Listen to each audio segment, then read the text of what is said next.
Musulmanды урматтоо 8.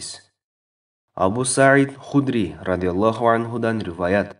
Мен пайгамбар саллаллаху алейхи вассаламдын: "О Аллахым, мени бул дүйнөдө кедей мүнөз кыл. Кедей болгон абалда жанымды ал да, кедейлердин жамаатында тирилт" деп айтып жатканын уктум. Абу Саид Худри радиаллаху анхудан риваят.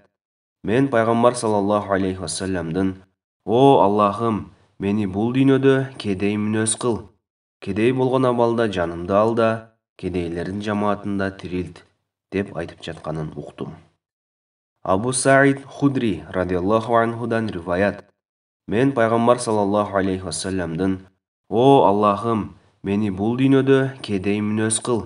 Кедей болгон абалда жанымды ал да, кедейлердин жамаатында тирилт" деп айтып жатканын уктум. Хаким